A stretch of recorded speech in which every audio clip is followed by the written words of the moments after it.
हरियाणा विधानसभा चुनाव से जुड़ी हुई एक बड़ी खबर मिल रही है। चुनाव से जुड़ी हुई अहम खबर, हरियाणा चुनाव को लेकर कांग्रेस ने कमेटी का गठन किया है। सूत्रों के हवाले से बड़ी खबर, कांग्रेस ने गठबंधन के लिए 3 सदस्यीय कमेटी बनाई है। अजय माकन, दीपक बावरिया और भूपेंद्र हुड्डा कमेटी में शामिल हैं। आम आदमी पार्टी और एसपी से गठबंधन पर बात ये कमेटी करने वाली है। आज ही तड़के खबर आई कि आम आदमी पार्टी के साथ कांग्रेस का गठबंधन हो सकता है। ऐसे में क्या फिर सपा पीछे छूट जाती?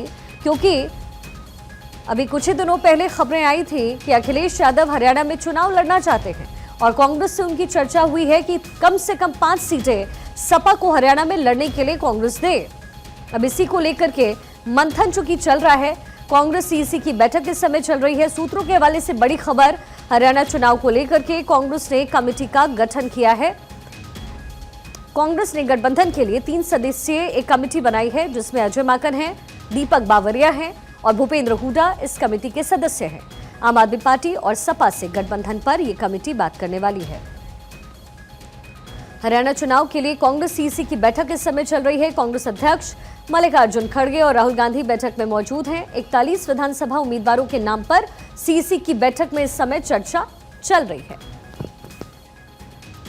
अक्षय राय मेरे सहयोगी मेरे साथ कनेक्टेड हैं। अक्षय, अंदर क्या कुछ चर्चाएं हो रही हैं? क्योंकि 3 सदस्यीय कमेटी का गठन किया गया है, ये जानकारी मिल रही है। जाहिर है एक तरफ कांग्रेस के लिए आम आदमी पार्टी है, तो वहीं दूसरी तरफ सपा है, और दोनों को साथ लेकर के चलना ये कांग्रेस के लिए चुनौती भी है और उनके लिए आवश्यक भी है। और देखिए, जिस तरह से राहुल गांधी ने कल बात कही थी कि एक्सप्लोर किया जाए क्या कि आम आदमी पार्टी के साथ हरियाणा में क्या गठबंधन संभव हो सकता है और कितनी सीटों पर वो मान सकते हैं। अब ये खबर आ रही है कि एक समिति का गठन कर दिया गया है जो कि इन पूरे मसलों पर देखेगी। खास करके भूपेंद्र हुड्डा, अजय माकन और जो प्रदेश प्रभारी हैं दीपक बावरिया, उनके नेतृत्व में ये कमेटी बनी गई है। और ये माना जा रहा है कि आम आदमी पार्टी नेताओं से बातचीत शुरू हो चुकी है। 20 सीटों का मांगने की खबर आ रही है कि आम आदमी पार्टी ने 20 सीटें मांगी हैं। अब कांग्रेस इस स्थिति में अभी नहीं दिख रही है। कांग्रेस यूनिट, जो प्रदेश यूनिट है, वो चाहती है कि ज़्यादा से ज़्यादा 5 सीटों पर वो आम आदमी पार्टी मान जाए तो फिर गठबंधन को आगे बढ़ाया जाए। इसी तरह से अगर सीपीएम और समाजवादी पार्टी की बात करें तो एक एक सीट देने पर विचार किया जा रहा है।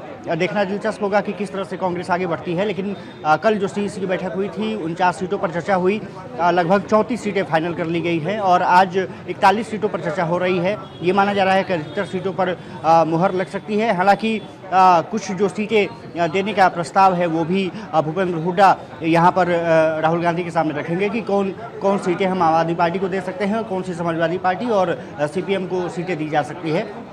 उस पर भी चर्चा संभव बताई जा रही है। फिलहाल लगभग 1 घंटे हो चुके हैं, बैठक जारी है और ये माना जा रहा है कि आज की बैठक के बाद अगर देर रात तक नहीं तो कल सुबह दोपहर तक पहली लिस्ट हरियाणा के लिए कांग्रेस जारी कर देगी।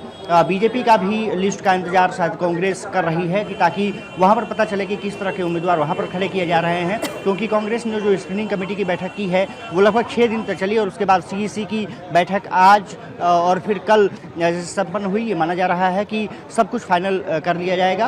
कुछ सीटें बचेंगी तो वो फिर 1-to-1 डिस्कशन होगा, फिर सीईसी नहीं होगी, ये ऐसा माना जा रहा है। अगर कुछ पेश ज़्यादा फंसे हैं तब फिर सीईसी अगली बुलाई जा सकती है। तो ये माना जा रहा है कि आज की बैठक के बाद हरियाणा के लिए कांग्रेस अपने उम्मीदवारों की घोषणा करेगी।